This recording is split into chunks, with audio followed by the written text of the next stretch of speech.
How's Jen? Really? It's good? Fun? No, it's really not, but I'm blessed to be alive. Well, that's a good attitude to have. That really is, because it could be a lot worse. You could always be 6 feet under, right? Right. Your lawyer is asking me to set you a bond, but I'm really concerned. This case is very old and you've been out literally, she's been on the lam for 10 years, Dave? Well, the warrant was on November 9, 2015 for this one, Judge. But the surrender for the judgment roll was on, well, actually, the enrollment date was February 16th, but the surrender notice to file was April 2020.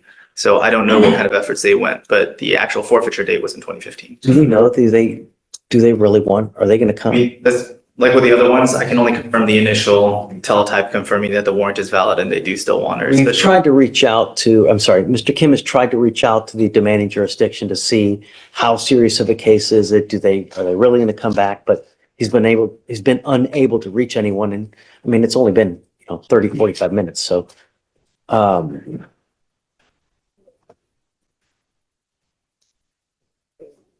your lawyer's asking me to set you a bond. Because of the nature of the case, the type of case it is, and because of the age of the case, you're asking for. Your Honor, the state's asking for $10,000 because it is a possession of controlled substance with intent for oxycodone and the fact that it's been in forfeiture status since 2015. This isn't one where it's a to-be warrant. It's one where she appeared in front of a judge, stated she would return, and then she didn't do that. You want $1,500, Judge. My client has expressed to me that she is a college student. She has expressed to me that she only works for, because she's in school, Uber and DoorDash. She has expressed to me that she has an attorney that is working because she doesn't want this behind her. She can't have this when she graduates in May, if I'm not mistaken. I have explained to her the ramifications if this court was to give her the bond, that she has to that attorney either has to get her a date set there or she has to go turn herself in within the 14 days. She does not have any other criminal history or connection or contacts with police that were dismissed or otherwise, except for this one case from 2015. The thing is that I have to set your bond sufficiently high so that you understand that we mean business. I'm not going to play this game with you again. If I set you a bond, it's only going to be one time. I won't do it again. You need to understand that there are serious consequences with the actions that you take now. I'm going to set you a bond. I'll set your bond at $5,000. And if and when you make bond, we give you 2 weeks from the date of your release to go turn yourself in to that jurisdiction where you're wanted from. Mr. Kim, where is it? It's in Mississippi, Harrison County. Go. So you have to go turn yourself in. If you fail to do that, I will revoke this bond. I'm going to set it at 0. I will issue a nationwide warrant for your arrest. Obviously, I mean, you can't run forever, right? We're going to get you again. And this time I will physically hold you until Louisiana comes and gets you. Do you understand? I do, Your Honor. Okay. So just knowing that, he has made the bond for $5,000, is that something that you or your family is able to post? Because if not, 5,000 cash? it's $5,000. Oh, no, I have a deaf baby. I'm a single parent. My husband died 3.5 years ago. I'm on a fixed income. That's why I do, DoorDash, and that's why I do Uber on the side, just to help, So I said that to say that the waiver, if he sets the bond, then the waiver goes away. They don't come and get you. You don't get to have the bond and wait for them at the same time and see which one happens first. So if you're not going to be able to pay the money, then you can, the option is to leave the waiver that you have in place that you signed on, I think 2/27, and then let them see if they're going to come get you or not. But your time, you don't lose the time that you've already been in custody. So when you buy, I'm confused, when you behind, What did she waive? Right off the bat, 227? So you have 1, 2, 3, 4, 5, 6 days credit. We give them 14 days to come get you. If they don't come get you within the 14 days, we release you. They file a dismissal, I sign it, and then they let you go.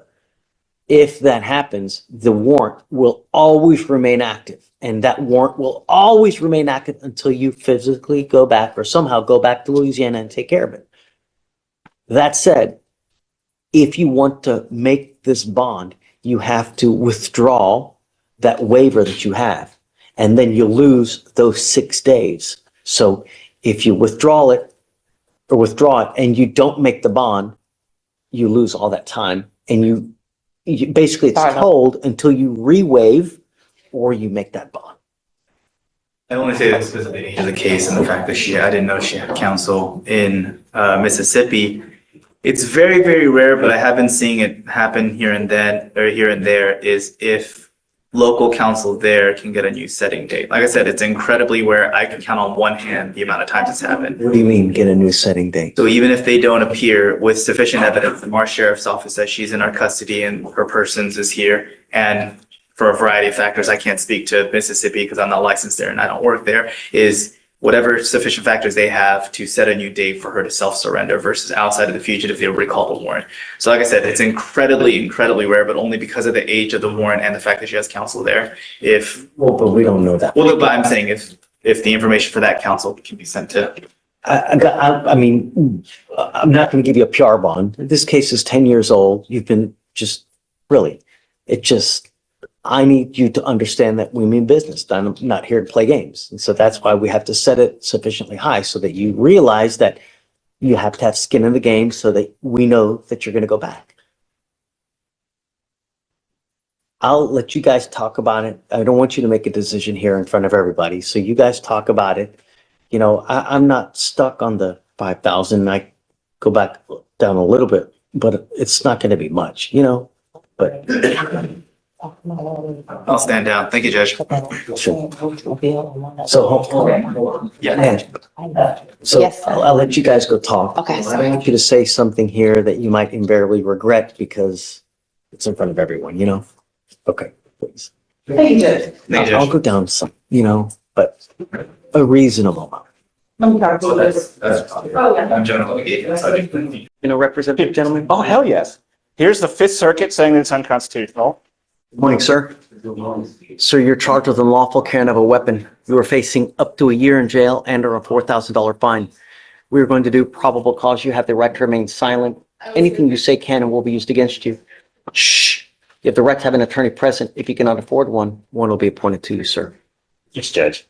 On February 5th, 2025, the officer responded to a suspicious person with a weapon on 5900 Gulf Freeway.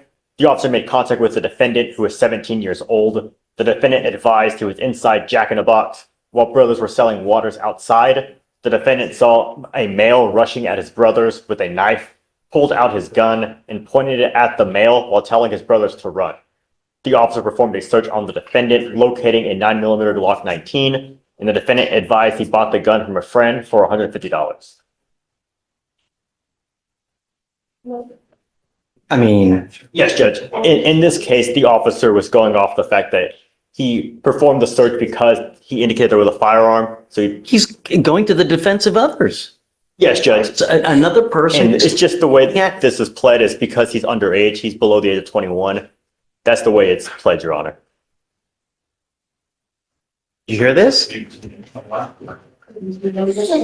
Hold on, I'm gonna go yell at somebody. Hold on. Hi, Judge. Is this young man charged with unlawful carrying of possession for being under 21? Correct. Hold on, I've got a kit.